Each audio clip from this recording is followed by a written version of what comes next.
हाल ही में पेट्रोल और डीजल के भाव में भी वृद्धि हुई है, क्या कहना है आपका? नहीं, मोदी जी ने जो दावे किए थे तो मोदी जी को अपन ने अभी तक ज्यादा समय नहीं दिया है, लेकिन जो भी अभी तक उन्होंने कुछ जैसे अभी डिजिटल इंडिया जैसा प्रोग्राम हो गया, स्वच्छता अभियान हो गया, कुछ कार्यक्रम जो है वो उन्होंने सही में देश को एक दिशा देने के लिए दिए हुए। यहाँ मैं थोड़ा सा मानता हूँ कि उन्होंने जो उनके प्रचार के दौरान जो उन्होंने बड़े बड़े जो आश्वासन दिए थे उसमें से वो कुछ नहीं कर पाए या उसको विलम्ब हो रहा है, लेकिन मुझे लगता है और एक साल मोदी जी को अपने देना चाहिए। जी जी, यदि हम सुहास जी डेवलपमेंट की बात करें, यदि हम विदर्भ विकास की बात करें, तो हमने देखा है कि मुख्यमंत्री देवेंद्र फडणवीस नागपुर से बिलोंग करते हैं। क्या लगता है कि विदर्भ का विकास नजर आ रहा है? जैसा बीजेपी के एक एजेंडे में था कि हमारी सरकार यदि आएगी तो हम पृथक विदर्भ बनाएंगे, लेकिन पृथक विदर्भ के मुद्दे पर सरकार अभी चुप्पी साधे नजर आ रही है। क्या कहना है, यदि पृथक विदर्भ या विदर्भ विकास? नहीं, अलग विदर्भ के तो हम हरदम खिलाफ ही रहे हुए हैं। हमारे जो नेता है राज साहब जी, उनका उसको अखंड महाराष्ट्र को सपोर्ट है। और रहा विदर्भ का विकास, तो देवेंद्र जी से हमको बहुत आशा है, नागपुर हो गया या विदर्भ वालों को, कि अपने यहाँ का मुख्यमंत्री हुआ है तो सही में कुछ ना कुछ डेवलपमेंट तो होगी। लेकिन इतना भी जब से वो आए हुए और जो लगना चाहिए लोगों एकदम मियान में कंपनीज आएंगी, या तो सेज का हो गया, बुटीबरी MIDC का उन्होंने जो कुछ उद्घाटन वगैरह किया था 60 करोड़ का कुछ, तो ये जो लग रहा था जितना फास्ट ग्रोइंग रहेगा, तो वो हमको रियल एस्टेट वालों को जो है, तो हमको तो वो कुछ ऐसा कुछ नजर नहीं आ रहा। उल्टा लग रहा है कि थोड़ी बहुत और मंदी रियल एस्टेट में आ गई है। तो इसके लिए देवेंद्र ने थोड़ा सा ख्याल रखना चाहिए विदर्भ की तरफ।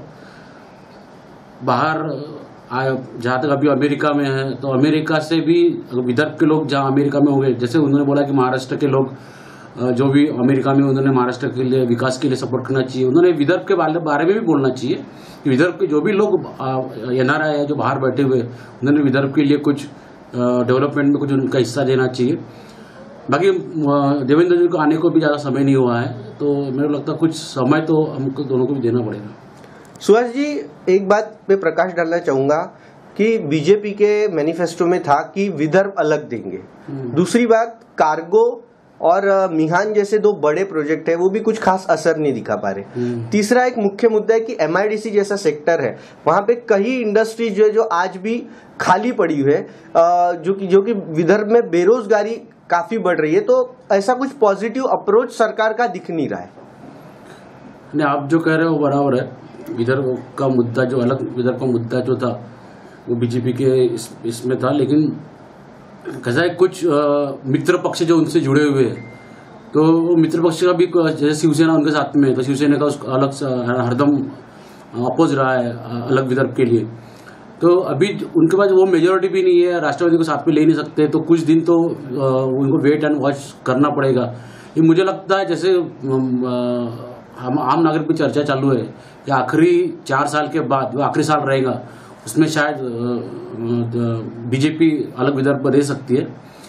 और देवेंद्र जी जैसा पढ़ा हुआ विद्वान संसद पटु जैसा मुख्यमंत्री अपने को हमको मिला है, लेकिन उनको आज तक मिनिस्ट्री की या कोई राज्य मंत्री का भी कभी उनको अनुभव नहीं रहा है। सीधा मेयर से आमदार से सीधा CM। तो कुछ चीजें उनको भी आत्मसात करने के लिए समय लगेगा, और धीरे धीरे मुझे लगता है कि चेंज होना चाहिए। लेकिन जो चेंज हमने सोचा था, विदर्भ वालों ने सोचा था, विदर्भ की जनता ने सोचा था कि हमारा मुख्यमंत्री आ गया तो ऐसी ऐसी चीजें होंगी, तो वो तो आज के तारीख में तो कुछ नहीं देख रहा है। सुहास जी, उनकी जो मित्र पक्ष है, जो शिवसेना, वो आज भी अखंड महाराष्ट्र चलती है। तो क्या ये जो अलग विदर्भ देंगे, ये क्या सिर्फ एक चुनावी स्टंट था या फिर यहाँ के जो जनता है उनको गुमराह करने की कोशिश थी? अभी जैसा मोदी जी ने चुनाव प्रचार के दौरान कहा था कि 15 लाख हर नागरिक के अकाउंट में आएंगे काला मनी लेके, और फिर उनके पक्षाध्यक्ष दिल्ली चुनाव के वक्त बोलते कि वो तो एक चुनावी जुमला था। तो हो सकता है ये भी बीजेपी का एक चुनावी जुमला हो सकता है कि विदर्भ से ज्यादा से ज्यादा आमदार आने के लिए। वो तो खैर अभी पता चलेगा कि वो उस पर इम्प्लीमेंट करते या नहीं तो जनता तो अगले इलेक्शन में उनको सब ये दिखाएगी। जी, MIDC जैसा सेक्टर हो गया सुभाष जी, कुछ फोकस नहीं कर पा रही है सरकार, आज भी नई इंडस्ट्रीज यहाँ पे आना नहीं चाहती। क्या मेन रीजन कहना चाहेंगे इसके ऊपर? मेन रीजन तो सरकार की उदासीनता ही है।